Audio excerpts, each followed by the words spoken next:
চাপের মুখে ইউনূস স্যার ডিসেম্বরে নির্বাচন দিয়ে দিল, কিন্তু সঙ্গে সঙ্গে ঘোষণা দিল যতগুলা ইসলামিক মাইন্ডের দল আছে সব তো একটা ভোটের বাক্স, তারা বললো আমরা নির্বাচন করুম না।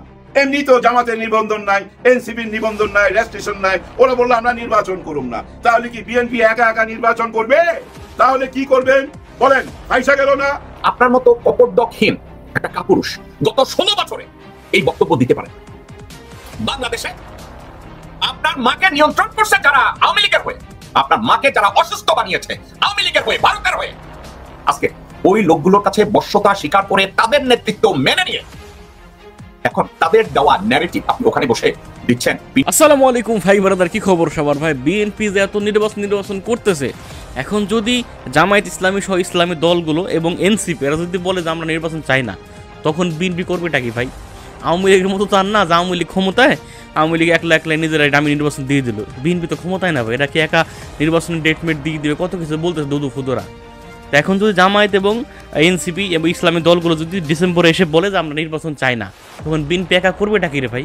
কোন শক্তির বলে বিএনপি এত লাফালাফি করতেছে?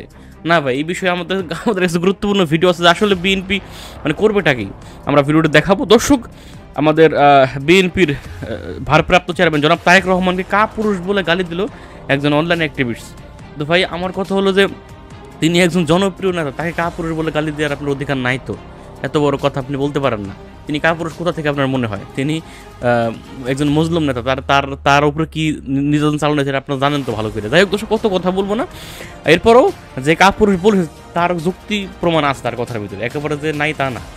সমালোচনা করতে হবে শালীনতার সাথে, ওই উগ্র ভাষায় সমালোচনা করা যাবে না। তো আমাদের কাছে সেই ভিডিওটি আছে, আমরা দেখাবো। ডিসেম্বরে এসে এনসিপি এবং জামায়াত যদি নির্বাচন থেকে বেঁকে বসে, তখন বিএনপি কি করবে? কারণ আমরা এই ভিডিওটি দেখে এসে পর আমরা তারেক রহমানকে কাপুরুষ বলছে এই ভিডিওটি দেখবো।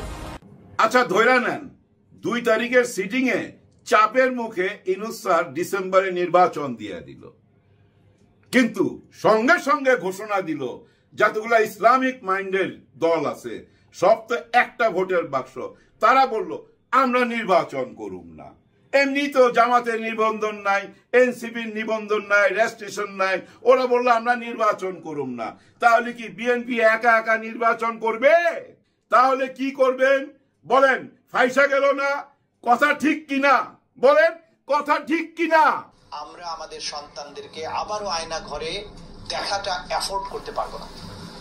এই জাতির পক্ষে এটা আর এফোর্ড করা সম্ভব নয় যে হাজার হাজার মানুষ গুম হয়ে যাবে, তাদের লাশগুলো, কঙ্কালগুলো শীতলক্ষা, বুড়িগঙ্গা, সুন্দরবনে কিংবা বঙ্গোপসাগরে পাওয়া যাবে।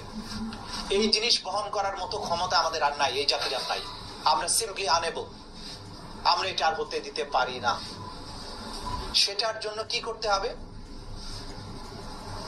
প্রথম কথা হচ্ছে এই অপরাধের বিচার আমাদের নিশ্চিত করতেই হবে, অবলম্বন করতে হচ্ছে। এবং আমরা কিন্তু এখনো আসসালামু আলাইকুম, একটু শুনি একটু। তদন্ত শেষ হতে দুনিয়াব্যাপী যে আন্তর্জাতিক অপরাধ ট্রাইব্যুনাল গুলো আছে সেখানেও প্রথম তদন্ত রিপোর্ট 2 বছরের আগে কোথাও আসেনি। আমাদের প্রথম তদন্ত রিপোর্ট 6 মাসের মাথায় আমরা পেয়েছি। গুমের মামলার অধিকাংশ বলা যাবে না, যেহেতু হাজার হাজার অভিযোগ আছে। অন্তত আগামীকাল থেকে বিচার শুরু হচ্ছে, আগামীকাল গুমের তদন্ত সম্পন্ন প্রায় জুন মাসের মধ্যেই সেগুলো রিপোর্ট আপনারা পাবেন ইনশাআল্লাহ। আমরা আপনাদেরকে যে সুখবরটা দিতে চাই যে গুম বাংলাদেশে মানবতা বিরোধী অপরাধ এবং আয়না ঘরের জন্ম যে সংস্কৃতি যার কারণে হয়েছিল, যে একজন ব্যক্তিকে ক্ষমতায় রাখার জন্য এত কিছুর আয়োজন করা হয়েছিল, কালচারে পরিণত করা হয়েছিল, সিস্টেম ডেভেলপ করা হয়েছিল, সেই অপরাধের যিনি নিউক্লিয়াস তার বিরুদ্ধে আনুষ্ঠানিক অভিযোগ ইনশাআল্লাহ আগামীকালকে আমরা দাখিল করতে যাচ্ছি। আগামীকাল থেকে 6 হাততালি দিচ্ছে। হ্যাঁ, আমরা একটা হাততালি দিই, এই বিচারটা তো হতেই হবে, তাই না? আমি জানি এই হাততালিটা অনেকের বুকে লাগবে, খারাপ লাগবে, যারা ওনাকে শ্রদ্ধা করে, ভক্তি করে, লাগুক, কিন্তু বুঝতে হবে আমাদের কি ভুলে গেলে চলবে? স্যার একটা মারি একটাই পড়ে, পিছন থেকে আর কেউ যায় না, আবার একটা দাঁড়ায়া যায়, এই কথা ভুলে গেলে চলবে? চোখের সামনে দেখা জুলাইকে ভুলে যাচ্ছি। হ্যাঁ, এই চোখের সামনে দেখা 8-9 মাস আগের ঘটনা, 71-এর ঘটনা কিভাবে মনে রাখবো বলেন? চোখের সামনে দেখা ঘটনা যদি ভুলা যায়, 50 বছর আগের 71-এর ঘটনা মানুষ মনে রাখতে পারবে? 71-কে যদি মনে রাখতে চান, এই 24টাকেও মনে রাখতে হবে। 24 মুছতে পারবেন না কেউ। 24 মুছে ফেলারই প্রচেষ্টা চলছে, ষড়যন্ত্র চলছে 24 মুছে ফেলার জন্য, মানুষের দৃষ্টিভঙ্গি ঘুরে দেওয়ার জন্য কত রকম যে নাটক হইতাছে, কত রকম যে ষড়যন্ত্র হইতাছে ভাই, বইলা শেষ করা যাবে না। চারিদিক থেকে উইঠা পইরা লাগছে। যেভাবেই হোক ডিসেম্বরে নির্বাচন দিতে হবে, ডেডলাইন দিয়ে দিছে। এই ডিসেম্বরে নির্বাচন না দিলে ভাই দেশে বহুত বড় গন্ডগোল হবে। দেখা গেল যে নন স্টপ হরতাল দিয়ে দিছে, অবরোধ দিয়ে দিছে, পুরা দেশ অচল করে দিল। কি করতে পারবেন? কিছু করতে পারবেন? জোর যার মুল্লুক তার। হ্যাঁ, আওয়ামী লীগ শিখাই দিয়ে গেছে তো কিভাবে টিকা থাকতে হয়। ওই ফর্মুলায় টিকা থাকবে ভাই, যার জোর আছে তারই মুল্লুক। কিচ্ছু করার নাই, চেয়ে চেয়ে শুধু দেখবো আমরা, চেয়ে চেয়ে দেখা ছাড়া কিচ্ছু করার নাই। কিন্তু তা বইলা কি আপনাকে পথ ছেড়ে দিব যে যান, আপনার হর্ন দিছেন, যান যান ভাই, আপনি আগে যান, আপনি আগে যান। রাজনীতিতে এরকম কিছু হয় না। রাজনীতিতে হর্ন দিলে সাইড দেয় না কেউ, সবাই আগে যাইতে চায়। কেন ছাড় দিবে? ওনারাই তো রক্ত দিল, তাই না? ওনাদের রক্তের উপর দিয়েই তো এই সরকার গঠন হইলো, তাহলে ছাড় দিবে কেন? এই রক্তের বিচার হইতে হবে না? কে ঝরাইলো এই রক্ত? হ্যাঁ, জানালার মধ্যে 6 বছরের শিশু দাঁড়ায় রয়েছে, ওর গায়ে কে গুলি করলো বলেন? ছাদে দাঁড়ায় রয়েছে 11 বছরের শিশু, ওর গায়ে কে গুলি করলো বলেন? এগুলা তো উত্তর দিতেই হবে। এগুলার বিচার যদি না হইয়া আবার নির্বাচন করে একটা নির্বাচন হয়ে যায়, তাহলে কি হবে? তাহলে কি দাঁড়াইলো ভাই? সবাই তো বুঝা ভালাইলো, ও আচ্ছা, বিদেশে শত শত বাড়ি গাড়ি কইরাও কিচ্ছু হয় না। এই যে পালায় চলে যাবো, পালায় যাবো মানে কি? ওদের তো সেকেন্ড হোম ওইগুলা, যারা বিদেশে সেটেল করে রাখছে সবকিছু আগের সরকারের। আবার সরকার আসবে, তারাও বিদেশে সবকিছু কিনাকাটা কইরা সেটেল করে রাখবে, 2 রকম পাসপোর্ট রাখবে, প্রবলেম দেখবে, চলে যাবে। এই যে চলে গেছে না 626 জনের মতো, তো ক্যান্টনমেন্টের ভিতর দিয়েই উইরা চলে গেছে। কোথায় গেছে কেউ জানে না। এখন মাঝে মাঝে আইসা ইন্টারভিউ দিয়ে বলতেছে কে কোথায় ছিল না ছিল, মানে আবার একটা নতুন কাহিনী আরম্ভ হয়েছে। কিন্তু এর মধ্যে দেখবেন মোল্লা মাসুদ, যে সুব্রত বাইন ধরা পড়ছে, ওরা নাকি ইন্ডিয়া থেকে ট্রেনিং প্রাপ্ত এবং ওদের টার্গেট ছিল লন্ডনে যায়া তারেক রহমানকে হত্যা করবে। চিন্তা করছেন? আমার তো এই কাহিনী বিশ্বাস হয় না যে এই লুঙ্গি পরা এই লোকটি সুব্রত বাইন, ওই যত বড় টেররিস্টই হোক ভাই, ওই লন্ডনে যদি কিলিং মিশন চালাইতে হয়, তাহলে বুঝছেন জেমস বন্ডের মতো একজন হিরো লাগবে। হ্যাঁ, একজন কিলার লাগবে, ওরকম স্মার্ট লাগবে, ইংলিশ জানা, সব ভাষা জানা, সুটেড বুটেড, এরকম লুঙ্গি টুঙ্গি পরা যে লন্ডনে কিলিং করে চলে আসবে, এটা ভাই বিশ্বাসযোগ্য না আমার কাছে। যাই হোক, বলতেছে, পত্র পত্রিকা আসতেছে, শুনতেছি, কিন্তু ওইটা আবার বিশ্বাসযোগ্য। ঢাকার মধ্যে একটা কিলিং মিশন ছিল তাদের, হাসনাত আব্দুল্লাহ আর সার্জিসকে ফালায়া দেওয়ার একটা মিশন ছিল তাদের কাছে। নাকি তাদেরকে এই দায়িত্ব দিছে। তাহলে এখন প্রশ্ন দাঁড়ায় না, এদের সিকিউরিটির দরকার তো। হ্যাঁ, এবং খুব সাবধানে থাকতে হবে লন্ডনে তারেক রহমানকে। আমার তো মনে হয় তারেক রহমান সবচেয়ে বেশি নিরাপদ বাংলাদেশে এখন, কারণ ওনার যে দল আছে, এই দলের লোকই তো ওনার সিকিউরিটি, তাই না? ওনার জন্য সবচেয়ে ভালো হবে ওনার দলের লোক থেকে সিকিউরিটি রাখা, এবং সরকারেরও উচিত ওনার সিকিউরিটি দেওয়া, এবং হাসনাত আব্দুল্লাহকেও দেওয়া উচিত, সার্জিসকে দেওয়া উচিত। যেহেতু এই যে সুব্রত বাইন আর ওই যে মোল্লা মাসুদ, এদের মুখের কথাবার্তা সব বাইরে চলে আসছে। জানি না ভিতরের কথা কিভাবে বাইরে আসে, পত্র পত্রিকা তো আসতেছে, এগুলা তার মিথ্যা হইতে পারে না। তার জন্য বলতেছি এদের সিকিউরিটি দরকার। অবশ্য এনসিপি পার্টি এমন কোন পার্টি হইলো নাকি? এটা হলো চিলড্রেন পার্টি, তুচ্ছ তাচ্ছিল্যের পার্টি। হ্যাঁ, এটা নিয়ে অনেক হাসাহাসি হয়, অনেক মজা হয়। এই পার্টি ডাকলে কে আসবে? মনে করেন বড় দলের একজন ওয়ার্ড কমিশনার ডাকলে যত লোক হবে, এনসিপি ডাকলে তার চেয়ে কম লোক হবে। এইসব কথাবার্তা এই যে কিছু বুদ্ধিজীবী সাংবাদিক আছে, ইউটিউবার, এরা সারাক্ষণ বইলা যাইতেছে, সারাক্ষণ। একবারও বলে না কিন্তু যে ওদের কারণেই কিন্তু আজকে সবাই উন্মুক্ত মঞ্চে নির্বাচন চাইতেছে। ওদের কারণেই কিন্তু সবাই আজকে মুক্ত বাতাসে নিঃশ্বাস নিতেছে। এরা জানেন মিডিয়াতে আইসা বলে, এই যে এই বুদ্ধিজীবী গুলা বিভিন্ন টক শোতে যায় বলে যে ইউনূস স্যারের মামলা মোকদ্দমা সব উনি খালাস কইরা নিছে গদিতে বৈশা, এবং কোটি কোটি টাকা উনি লোন নিয়ে নিছে ওনার গ্রামীণ ব্যাংকের জন্য, এবং বিদেশে কোটি কোটি টাকা পাচার করে দিছে। এই যে এবার জাপানে গেল, বাংলাদেশ থেকে 1 লক্ষ মানুষ, মানে আমাদের দেশের মানুষ কর্মের জন্য যাবে, কাজের জন্য যাবে জাপানে। এটাও বলা হচ্ছে উনি আদম ব্যবসা শুরু করছে, ওনার এনজিও দিয়া এই লোকগুলা পাঠাবে, 1 লক্ষ লোক, ওইখানেও বিরাট অঙ্কের টাকা মাইরা দিবে। মানে যেভাবে অডিও কলে শেখ হাসিনা কথা বলে, ঠিক একই ভাষায় কথা বলে আমাদের দেশের বড় বড় নেতারা, ডক্টর মোহাম্মদ ইউনূস স্যারকে নিয়ে। হ্যাঁ, ওনাদের কাছে তো একটা তুচ্ছ তাচ্ছিল্যর ব্যাপার।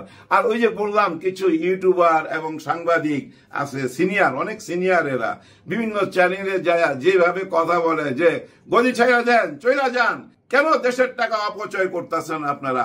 আপনাদের পিছনে গাড়ির তেল খরচ হইতেছে, সিকিউরিটিতে খরচ হইতেছে, আপনারা যমুনায় বৈশাখ খাইতেছেন। হ্যাঁ, এই যে খাইতেছে এটা নিয়েও কোটা দেয় তো ভাই, ছাইরা চইলা যান।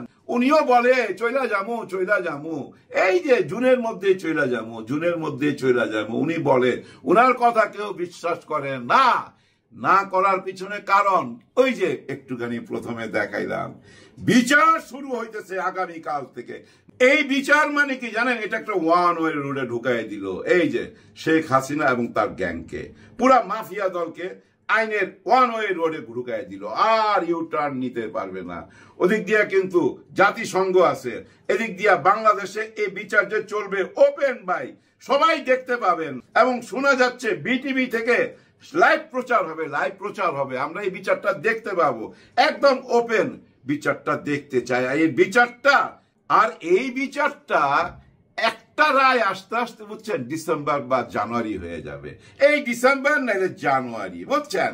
এই বিচারটা যেন ঠিকঠাক মতো শুরু না করা যায়, এটাই হলো মেইন পয়েন্ট। আপনারা যদি বিচারই চাইবেন তাহলে তো আপনারা বলবেন যে হ্যাঁ বিচারটা আরম্ভ করেন, তারপর আপনি নির্বাচন দেন। বিচারের রায় হয়তো দেরি হোক, বিচারটাকে রাস্তায় আইনা দেন, একটা লাইনে ঢুকায় দেন, বিচারটা শুরু হোক, দৃশ্যমান হোক। আর জুলাই গণ অভ্যুত্থানের ঘোষণাপত্রটা তো দিতেই হবে, হ্যাঁ অবশ্যই দিতে হবে। আর নির্বাচন কিভাবে হবে সেটা নিয়ে তো একটা আলোচনায় থাইকাই যায়, এই আলোচনাটা তো করতে হবে। দেখেন বর্তমান সরকার চাচ্ছে আপনি 2 বারের বেশি প্রধানমন্ত্রী থাকতে পারবেন না, 3 বারের দরকার নাই, তাহলে একটা পারিবারিক তন্ত্র চলে আসে, বারবার আপনি প্রধানমন্ত্রী হবেন, নতুনরা তো আর সুযোগ পাবে না। কিন্তু বড় দল এটা মানতে রাজি না, যে না এটা আমরা মানি না। কোনো কিছুতেই ওনাদেরকে খুশি করা যাচ্ছে না। ওনাদের সঙ্গে যতবার মিটিং হয়েছে ততবার বাইরে এসে বলছে যে না আমরা খুশি না, ওনাদেরকে হতাশ দেখছি। এখন 2 তারিখের মিটিং এর পরে যদি ওনাদের মুখে হাসি দেখি তাইলে বুঝা গেলাম দেশ শান্তির দিকে চলে গেছে। আবার যদি আইসা বলে এই মিডিয়ার সামনে যে না আমরা খুশি না, তার মানে কি? ডেডলাইন তো তারেক রহমান সাহেব দিয়েই দিছে, ডিসেম্বরে নির্বাচন হইতে হবে, এর বাইরে যাইতে পারবে না। এবং ওনারা যেভাবে বলতেছে এখন, সরকার যদি ঘোষণা না দেয় আমরা নিজেরাই নির্বাচনের ঘোষণা দিয়ে দেবো, আমরা নিজেরাই রোড ম্যাপ দিয়ে দেবো। হ্যাঁ ভাই, আপনারা নিজেরাই ঘোষণা দিয়ে দেন, নিজেরাই রোড ম্যাপ দিয়ে দেন, এবং নির্বাচনের দিন ঠিক 5টার সময় রায় দিয়ে দিবেন আমরা পাস করছি। সবই তো আপনাদের হাতে। কে ঠেকাবে আপনাদেরকে? হ্যাঁ, কে ঠেকাবে? ঠেকাইবার মতো একজনই ছিল, একজনই। ওই যে ওনাদেরকেও ঠেকাইছে, আওয়ামী লীগকেও ঠেকাইছে। এখন আপনারা ওনার বিপরীতে দাঁড়ায় গেলেন, আপনাদের সঙ্গে ঠেকাঠেকির কাজ করতে গেলে না ওনার ইমেজ নষ্ট হবে। উনি যে একবার বলছে না যে আমি এই পথ ছাইরা চইলা যাবো, আমার মনে হয় উনি আবার চইলা যাইতে পারে। এই 2 তারিখে যদি আপনাদেরকে খুশি করতে না পারে তাহলে চইলাই যাবে উনি, এই ভেজালে থাকবে না। কিন্তু চইলা যাইবার আগে কিছু কাজ কইরা দিয়া যাবে ভাই, এমনি চইলা যাবে না উনি, এমনি চইলা যাবে না। এমন কারো হাতে ক্ষমতা দিয়া যাবে ভাই, আপনারা ওই যে ডিসেম্বরে নির্বাচন চাইছেন না, আগামী 2 বছরও নির্বাচন পাবেন না। এমন হওয়া কিন্তু অসম্ভব কিছু না। এই দেশে এমন কাজ তো হয়েছে ভাই, হয়েছে না? কিন্তু এইটা কি মাইনা নিবে? মনে কর আর্মি ক্ষমতায় চলে আসছে, জনগণ কি মাইনা নিবে? না, জনগণ মাইনা নিবে না। আবার ভাই বিরাট অশান্তি হবে।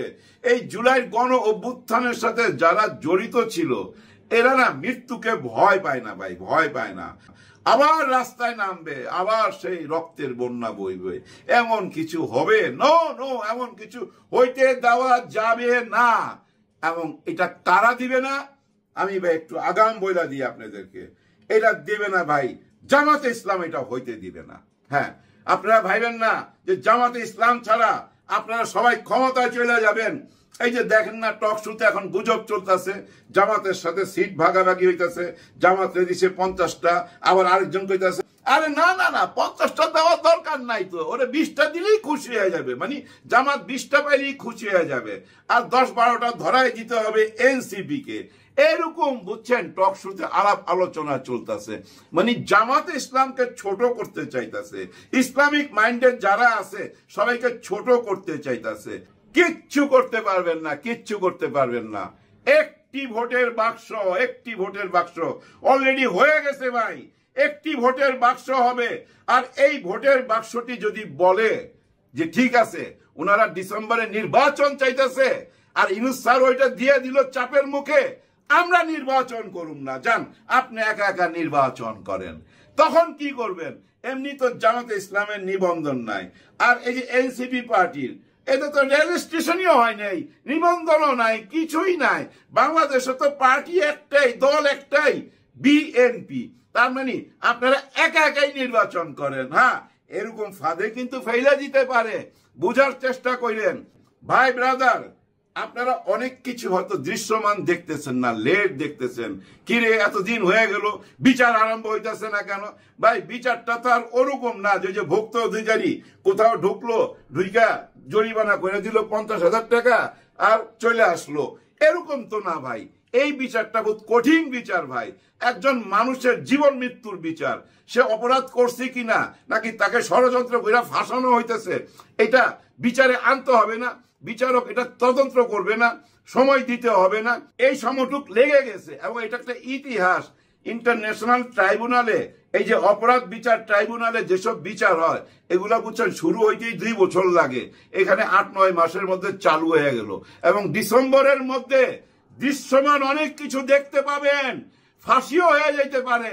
হ্যাঁ, ফাঁসির রায়, হয়তো আসামি খুঁজে পাচ্ছেন না সেটা অন্য জিনিস, কিন্তু ফাঁসির রায়ও হইতে পারে। আর এইটা ঠেকাইবার জন্য পার্শ্ববর্তী দেশ থেকে বুঝছেন টাকা ঢালতেছে, ষড়যন্ত্র হইতাছে। ওই যে সুব্রত বাইনদেরকে পাঠাইতেছে, মোল্লা মাসুদদেরকে পাঠাইতেছে, কিলিং মিশন পাঠাইতেছে, আধা পাগল হয়ে গেছে, এবং দেশের মধ্যে একটা বিশৃঙ্খলার সৃষ্টি কইরা ক্ষমতা নিতে চাইতেছে, কেউ একজন ক্ষমতা নিতে চাইতেছে। কিন্তু আমরা জনগণ ঘাবড়াবো না, আমরা আল্লাহর উপরে ভরসা রাখবো। আমরা মনে করি উনি অত কাঁচা খেলোয়াড় না। হ্যাঁ, ডক্টর মোহাম্মদ ইউনূস স্যার অত কাঁচা খেলোয়াড় না যে আপনাদের সঙ্গে খেলতে পারবেন না, যারা ওনার সঙ্গে খেলতে চাইতেছেন। ভাই ব্রাদার, 5ই আগস্টে যে আলোটা জ্বলছে, যে সূর্যটা উঠছে, এই আলো নিভানো যাবে না, কাউকে নিভাইতে দেব না আমরা। এইটাই থাকুক আমাদের প্রতিজ্ঞা। সবার জন্য সবাই দোয়া করবেন। আল্লাহ হাফেজ। দর্শক, আপনারা এখানে দেখতে পেলেন এবং শুনতে পেলেন যে এখানে যদি ডিসেম্বরে ইউনূস সরকার নির্বাচন দিয়ে দিল বুঝলাম, এখন যদি ডিসেম্বরে এসে এনসিপি এবং জামায়াতের সহকারী ইসলামী দলগুলো যদি এসে বলে যে আমরা নির্বাচন করব না, আমরা নির্বাচনে আসবো না, বিএনপি তখন কি করবে ভাই? যাই হোক ভাই, আপনারা লিখে যাবেন আপনার মতামত কমেন্টে। এখানে কিন্তু বড়সড় একটা ভয়াবহ অবস্থা হবে বিএনপির। যাই হোক দর্শক, আপনারা লিখে যাবেন আপনাদের মতামত। দর্শক, এইবার চলুন আমরা দেখে আসি যে দেশনায়ক জনাব তারেক রহমান, বিএনপি ভারপ্রাপ্ত চেয়ারম্যান, তাকে কাপুরুষ বলল একজন ভাই, তার নাম হচ্ছে জ্যাকব মিল্টন। তার প্রত্যেকটা আলোচনা আমার ভালো লাগে জ্যাকব মিল্টনের, তবে তিনি একটু উগ্র ভাষায় আলোচনা করেন। আমরা গঠনমূলক সমালোচনা করতে পারি, তবে তিনি এত বড় জনপ্রিয় নেতা, তাই আমরা গঠনমূলক সমালোচনা করতে পারি। এর জন্য আমরা একেবারে বিস্তৃত ভাষায় গালাগালি তো করতে পারি না। জ্যাকব মিল্টনের যুক্তি প্রমাণ সবগুলো ঠিক আছে, হ্যাঁ, তবে তিনি তো মানে উগ্র ভাষায় কথা বলতেছেন, এগুলো ঠিক না। চলুন আমরা এরপরে শুনে আসি তিনি কি বলে। আপনার মতো কপটদকহীন একটা কাপুরুষ গত 16 বছরে এই বক্তব্য দিতে পারেন নাই। বাংলাদেশে আপনার মাকে নিয়ন্ত্রণ করছে যারা আওয়ামী লীগের হয়ে, আপনার মাকে যারা অসুস্থ বানিয়েছে আওয়ামী লীগের হয়ে, ভারতের হয়ে, আজকে ওই লোকগুলোর কাছে বশ্যতা স্বীকার করে তাদের নেতৃত্ব মেনে নিয়ে এখন তাদের দেওয়া ন্যারেটিভ আপনি ওখানে বসে দিচ্ছেন। পিন্ডি নয়, দিল্লি নয়। আপনি বাংলাদেশের জন্য আদৌ কি করেছেন? আপনি করেছেনটা কি? আপনি আপনার বাবার সুসন্তান হিসাবে কি করেছেন? বিএনপি তো আপনার নিয়ন্ত্রণে নাই, বিএনপি কেউ আপনার কথা শুনে না। আমার কথা হচ্ছে এরা জানোয়ারেরও একটা ধর্ম আছে, ওদের সে ধর্মও নাই, ওদের সে ধর্মও নাই মাননীয় স্পিকার। ওদের মধ্যে কোনো মনুষ্যত্ব বোধ নাই। ওরা চুরি, লণ্ঠন, দুর্নীতি, দুর্বৃত্তায়ন ছাড়া কিছুই জানে না। ওদের নেতা থেকে শুরু করে সবই তো, এবং সৃষ্টি যে করেছে। শুনেছেন? ওদের ভিতরে কোনো মানবিকতা কাজ করে না, ওদের ভিতরে কোনো ঈমান কাজ করে না, ওদের ভিতরে কোনো দেশপ্রেম কাজ করে না। ওদের ভিতরে শুধু কাজ করে নেমোখারামি, বেঈমানি, দেশদ্রোহিতা, মুনাফিকি, ফাসিকি, এগুলো ওদের মধ্যে কাজ করে। হাসিনা বলছে, কেন বলছে জানেন? হাসিনার চেয়ে ভালো আর কে জানে? এই হাসিনা আমানুল্লাহ আমানকে বসাইয়া কলা খাওয়াইছে, বলছে তোমার ব্যক্তিগত খোঁজ খবর নেব, এবং আমানুল্লাহ আমান এই দায়িত্ব পালন করেছে। কেমনে পালন করেছে জানেন? পুরো আন্দোলনের মুখে পুলিশদের কানে কানে বলে, প্রধানমন্ত্রীকে বলেন আমি আমার দায়িত্ব পালন করছি। মির্জা ফাক সে বলছে আন্দোলনে লক্ষ লক্ষ লোক তার সামনে, যেখানে লক্ষ লক্ষ লোকের শক্তি তাকে বলিয়ান করবে, বলিয়ান না হয়ে সে মাইক্রোফোনে বলে এবার কি বলবো। মির্জা ফাক তার জবাবে হাসিনা বলছে তোমরা মুনাফিকের গোষ্ঠী, তোমরা ফাসেকের গোষ্ঠী, তোমরা বেঈমান, তোমাদের ভিতরে কোনো ইমানদারিত্ব নাই, আনুগত্য নাই, তোমাদের ভিতরে কোনো দেশপ্রেম নাই, তোমরা হচ্ছে বেঈমানের দল। এবং এই বেঈমানের দলগুলোকে নিয়ে বেগম জিয়া জানার পরেও বেগম জিয়া তাদেরকে নিয়ে রাজনীতি করে, এবং বেগম জিয়া অনেক কষ্টে এই কথাটা বলছিল। অনেক বড় বড় নেতা বানিয়েছিলাম, অনেক বড় বড় পদ দিয়েছিলাম, মন্ত্রী বানিয়েছিলাম, যারা কিছুই ছিল না, যাদের এই বিএনপি দিয়ে, শহীদ জিয়া রহমান দিয়ে, আমার দিয়েই অনেক বড় হয়েছে, অনেক কিছু মালিক হয়েছেন, তিনারা সব বেঈমানি দালালি। শুনেছেন? উনি টের পেয়েছে, উনি টের পেয়ে গেছে যে বিএনপির এরা মুনাফিক, এদের কোনো আনুগত্য নাই, এদের কোনো অস্তিত্ব নাই, এদের কোনো ধর্ম নাই, এদের কোনো উদারতা নাই, এদের কোনো ঈমান নাই, এরা বেঈমান। এরা বলেছে। আপনি নিজে চিন্তা করে দেখেন তো, মির্জা ফাকের মতো লোক কি বলে একটু শুনেন। বেগম জিয়া কি বলে এবং মির্জা ফাক কি বলে, আগে বেগম জিয়া কি বলে এটা শুনেন। জিয়া রহমান বেঁচে থাকলে অনেকেই বলে বাংলাদেশের চেহারা আজকে অন্যরকম হতো। সেজন্যই তো আজকে বাংলাদেশকে যারা চায় না কখনো বাংলাদেশ উন্নতি করুক, বাংলাদেশ এগিয়ে যাক, তারা আজকে ষড়যন্ত্র, তারা তখন ষড়যন্ত্র করে জিয়া রহমানকে এই দুনিয়া থেকে সরিয়ে দিই। বেগম জিয়া যখন এই কথাটা বলে তার পিছনে কে বসা ছিল? মির্জা ফাক। আবার আমি ভিডিওটা চালাবো, একটু দেখেন। জিয়া রহমান বেঁচে থাকলে অনেকেই বলে বাংলাদেশের চেহারা আজকে অন্যরকম হতো। সেজন্যই তো আজকে বাংলাদেশকে যারা চায় না কখনো বাংলাদেশ উন্নতি করুক, বাংলাদেশ এগিয়ে যাক, তারা আজকে ষড়যন্ত্র, তারা তখন ষড়যন্ত্র করে জিয়া রহমানকে এই দুনিয়া থেকে সরিয়ে দিই। দেখেছেন বেগম জিয়ার পিছনে মির্জা ফাক বসে বসে চশমা মুছে। এই বেগম জিয়া এটা বলেছে, ঠিক আছে, বেগম জিয়া এটা বলেছে। এখন দেখেন তার দলের মহাসচিব মির্জা ফাক সে নিজে কি বলে। যে শহীদ প্রেসিডেন্ট জিয়া রহমানের মৃত্যু যদি 1981 সালের মে মাসে না হয়ে যদি 2015 সালে হতো, তাহলে এই বাংলাদেশের ভাগ্যে কি ঘটতো আমি জানি না। তবে সম্ভবত সেটা লাইবেরিয়া অথবা আফগানিস্তানের মতো একটা ব্যর্থ রাষ্ট্রে পরিণত হতো। সুন্দর না? মহাসুন্দর বিএনপির মহাসচিব, এবং এদেরকে দিয়ে তারেক রহমান দল চালাবে। তারেক রহমান বলছে দিল্লি নয়, পিন্ডি নয়। আমি কথাটাকে হুবহু বলতে চাই, আমি মিস করতে চাই না। তারেক রহমান বলছে, তারেক রহমান বলতেও তো একটা কথা, তো একটু ঠিক মতো বলি। দিল্লি নয়, পিন্ডি নয়, সবার আগে বাংলাদেশ।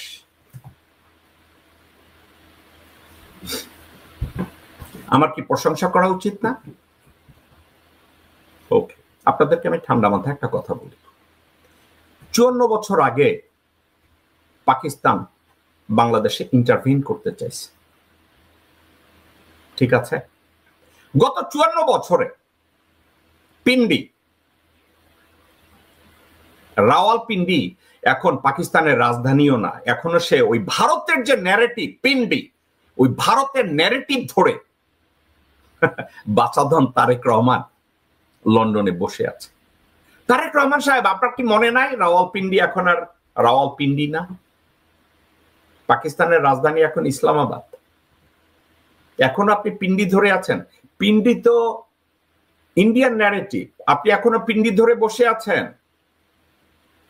এবং আপনার তথাকথিত পিন্ডি গত 54 বছরে বাংলাদেশের স্বরাষ্ট্র, পররাষ্ট্র, বাণিজ্য কোন নীতিতে তারা ইন্টারভিন করে নাই। তারা তাদের কোন পলিসি বাংলাদেশের উপরে ইম্পোজ করে নাই। এখন আপনি পিন্ডির নাম নেন কেন? পিন্ডি তো গত 54 বছরে বাংলাদেশে কোনো কিছু করে নাই। গত 54 বছরে পিন্ডি করেছে এমন একটা উদাহরণ আপনাকে যদি কেউ দেয়, আপনি তো দিতে পারবেন না। তারেক রহমান, আপনি কেন লোকজনের সাথে ইন্টারভিউতে যান না আপনি জানেন? আপনার লেখাপড়া নাই। অনেকে বলে আপনি ম্যাচিউরড হয়েছেন, অনেকে বলে আপনি নাকি লন্ডনে বসে লেখাপড়া করেছেন। কি লেখাপড়া করেছেন?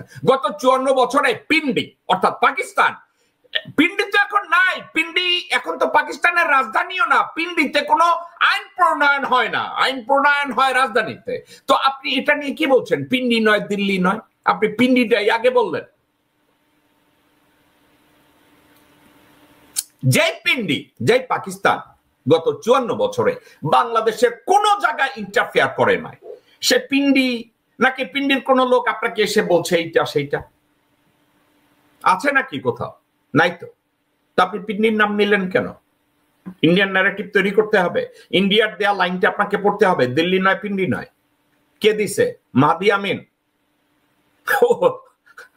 আপনি কি ওই ইদানিং সালাউদ্দিন আর মাহদি আমিনের দেওয়া তত্ত্বের উপরে লাফাইতেছেন, নাকি স্পিচ রাইটার ওই বলদ এখনো আছে? দিল্লি নয়, পিন্ডি নয়।